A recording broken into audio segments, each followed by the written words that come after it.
ओम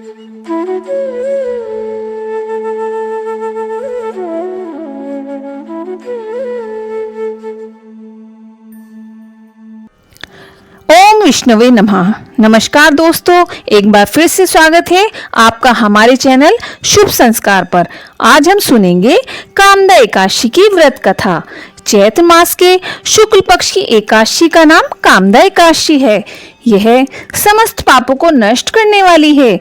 जैसे अग्नि लकड़ी को जलाकर राख कर देती है, वैसे ही कामदा एकादशी के पुण्य के प्रभाव से समस्त पाप नष्ट हो जाते हैं।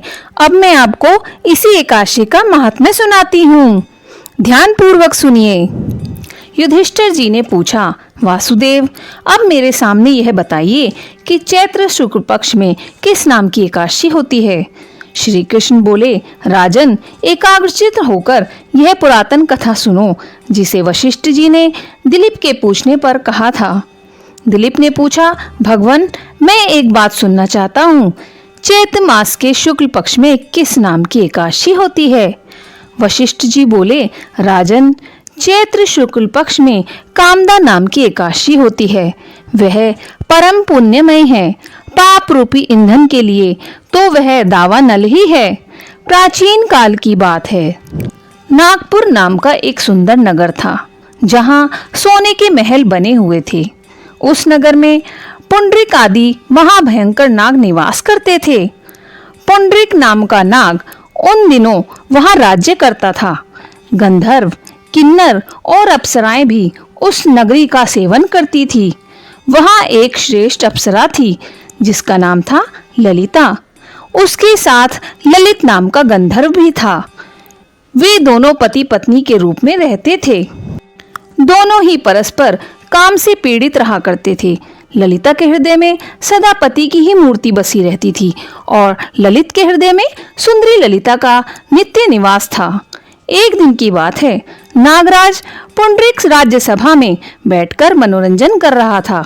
उस समय ललिता का गान हो रहा था, किंतु उसके साथ उसकी प्यारी ललिता नहीं थी। गाते गाते उसे ललिता का स्मरण हो आया। अतः उसके पैरों की गति रुक गई और जीभ लड़खड़ाने लगी। नागों में श्रेष्ठ करकोटक को ललित के मन का संताप ज्ञात हो गया। अतः उसने राजा पुंडरीक को उसके पैरों की गति रुकने एवं गान में त्रुटि होने की बात बता दी। करकोटक की बात सुनकर नागराज पुंडरीक की आंखें क्रोध से लाल हो गई। उसने गाते हुए कामातुर ललित को शाप दिया। कहा, ओ मूर्ख, तू मेरे सामने गान करते समय भी पत्नी के वशीभूत हो गया, इसलिए राक्षस हो जा। महाराज पुंडरीक के इतना कहते ही वह गंधर्व राक्षस हो गया। भयंकर मुख, विकराल आंखें और देखने मात्र से भय उपजाने वाला रूप, ऐसा राक्षस होकर वह कर्म का फल भोगने लगा।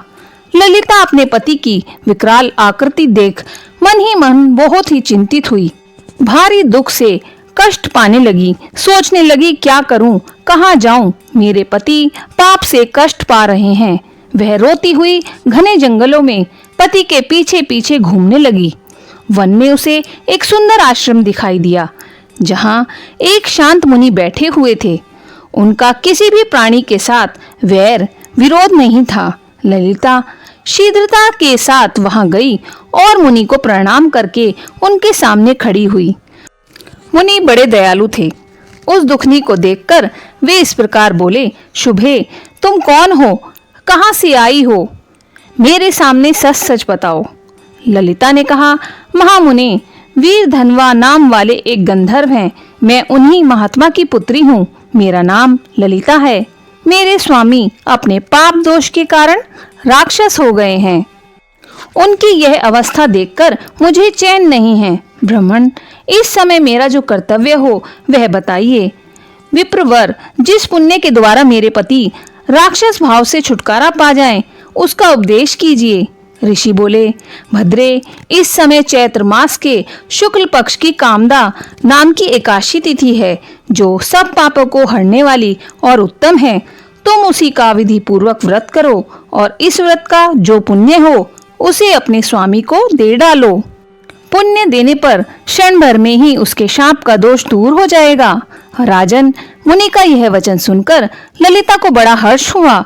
उसने एकादशी को उपवास करके द्वादशी के दिन उन ब्रह्म ऋषि के समीप ही भगवान वासुदेव के विग्रह के समक्ष अपने पति के उद्धार के लिए यह वचन कहा, मैंने जो यह कामदा एकादशी का उपवास व्रत किया है, उसके पुण्य के प्रभाव से मेरे पति का राक्षस भाव दूर हो जाए।